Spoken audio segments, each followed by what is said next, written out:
I've always thought of a neighbor as someone who lives near you, but in this particular situation with St. James, it's the people that are in this area that are near us, that come through and that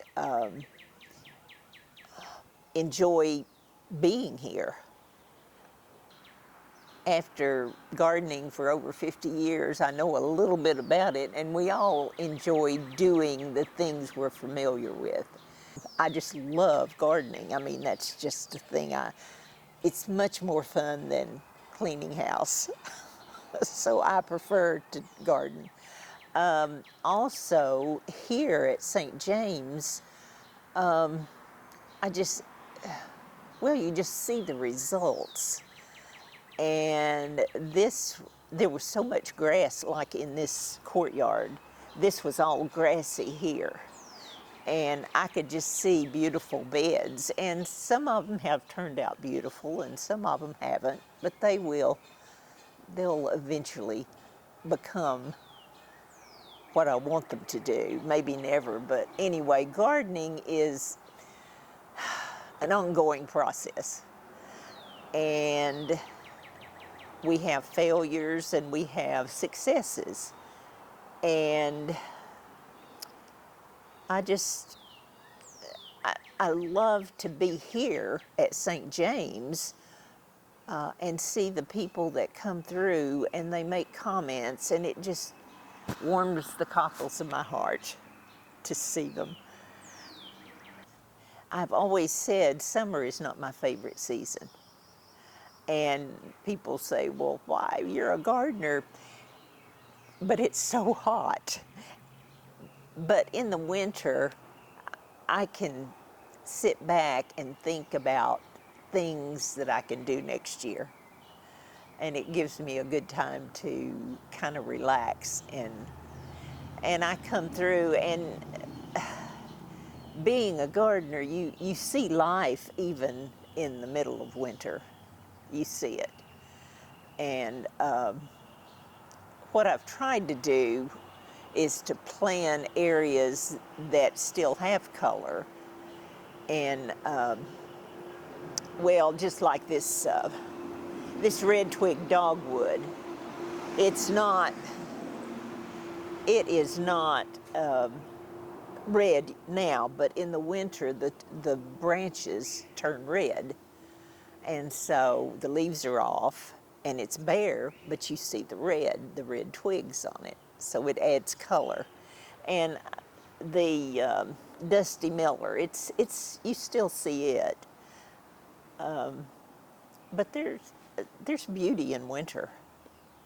I never fail to come here and work when somebody doesn't come by and talk about the gardens. And it just, I love for other people to enjoy it, to see other people enjoying it. There is a neighbor at Guy B. Love, in Guy B. Love Apartments. She brought this cutting of the hibiscus, and she had taken the time to root that, and she brought it to me and she said, I want you to put this in the garden. And so I put it in a pot because I think this was the beginning of summer, and putting things in the ground at the beginning of summer is just almost a death sentence for it. So I took it home and kept it in the pot, and then the next spring,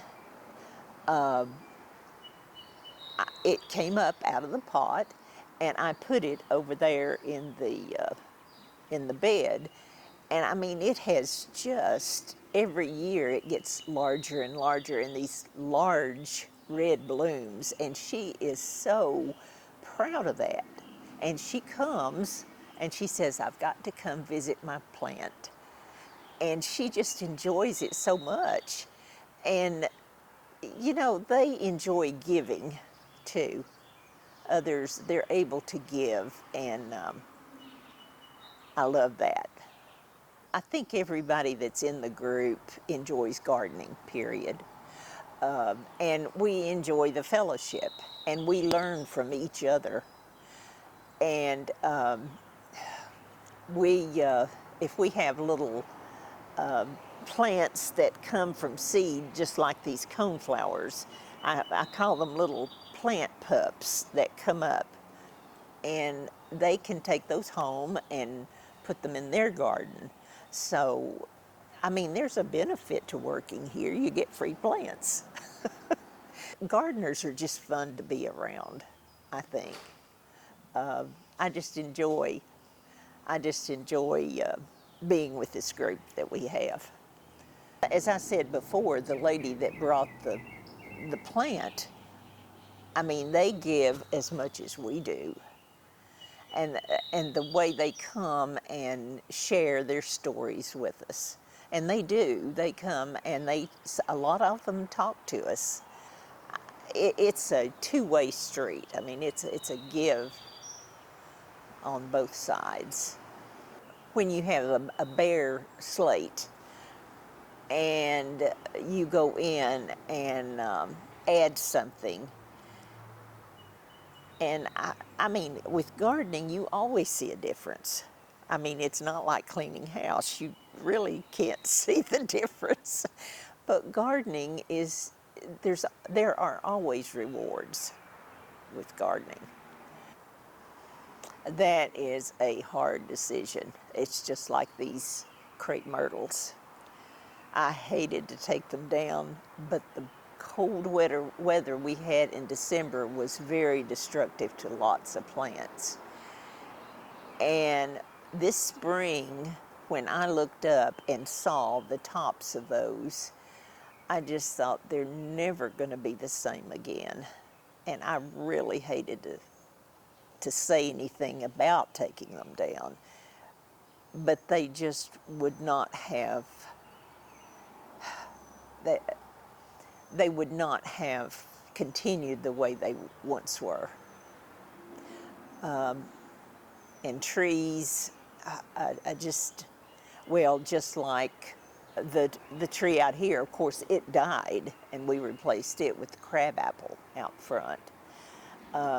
That's not as difficult to do as it's something that's still living. Now, these crepe myrtles were still living, but they would never have been the same. You can contact me. I can meet anybody at their convenience here and show them what we do. And if they're not interested, fine. But if they are interested, we would love to have more people. But it's just such a rewarding thing to do. It's just, gardening, you just can't beat it. And I think every member on our group feels the same way.